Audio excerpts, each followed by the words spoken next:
So magandang araw mga kaparmer, magandang hapon po sa inyo lahat. So update po tayo sa ating farm ngayon. So ang ganda ng tubo ng ating labuyong luma dolo.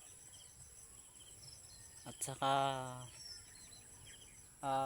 nagdaon siya ulit ng maganda. At saka maraming mga bulaklak, pero patuloy pa rin ang kanyang sakit dolo, lapnos. So, basta luma na talaga idol, hindi talaga mapigilan ang yung kanyang sakit, kaya tanim tayo ng panibagong labuyo. So ito po yung ating sigang hinagbas na or hinaras na nung isang araw pa. Marami pala idol, mabungaw. Maganda pa naman ayan dol. So pinutol na namin iba nito dahil sa sakit niya, kasi talagang makahawa yung sakit na anthracnose or lapnos mga idol. So tips ko lang po sa inyo mga farmers, kapag ang sakit na anthracnose ay hindi talaga basta-basta prevent sa mga chemical.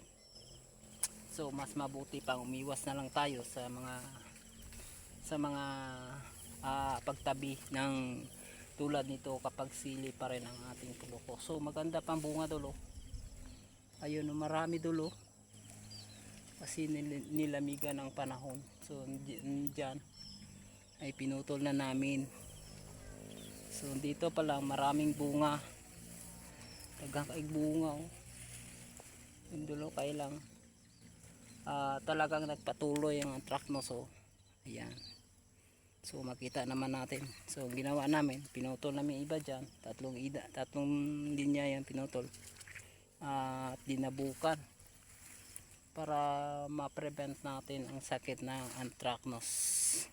So ang ganda ng labuyo natin sa kabila, yun maraming putot, maraming bulaklak at saka mga putot mga idol, yun mga kasaka. Ayan. So ang tagal ng ulan dito, parang ilang araw na po itong uulan dito, pero maganda sa tanim yung ulan na to. Tingnan nyo pong epekto sa ulan. Ang ganda ng tubo niya at saka namulaklak siya talaga. Tumaba husto. Tumaba ng husto ang labuyo. Ayan, anthracnose dolo. Yun ang sakit ng anthracnose dolo. Yung mahirap talaga yun i-prevent. So kapag tayo ay may katabing bagong tanim, ay delikado talaga to ang anthracnose mga kaparmer. So kahit anong klaseng sili, basta sili, ay talagang nakakahawa ang anthracnose. So ang ganda ng labuyo natin, kailang mayroong sakit na anthracnose. So tulad itong sigang natin parang sinunod-sunod lang yung bunga pag hawa ng sakit, kahit linghod dulo, maliit pa, talagang binirahan ng mga anthracnose natin dito. O dito tayo So ang ganda ng tubo ng ating tanim na luma, mas lalo pa yung bago nating mga pananim doon, diba? So shout out dyan sa mga farmer ng sili. So siguro ang ganda ng panahon dyan sa inyo, saka maraming bunga yung tanim nyo dyan, mga sili rin tulad sa amin.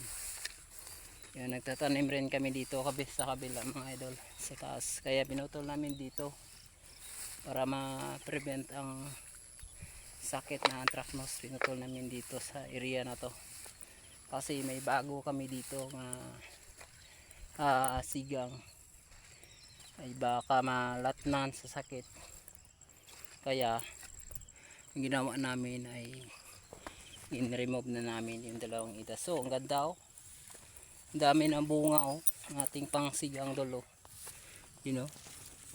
yan, ganda dol. So sana walang sakit walang sakit dola. Yan, walang sakit yan kasi bagong tanim yan. Ayan. So pauwi na po tayo So mabuti nga yung ulan ay huminto naman, kasi kapag hindi huminto ay laging aray maputik dito sa farm, sobrang putik, at saka mabaha pa dito mga idol. Ilang ganda ng aming pwesto, kasi kahit baha-baha ay okay lang, ilang yung pananim namin kasi nasa taas, di nalunupa ng baha. Yun o, kunti na lang kasi kinuhaan na namin noon. Yan. So thank you very much mga kaparmer, God bless.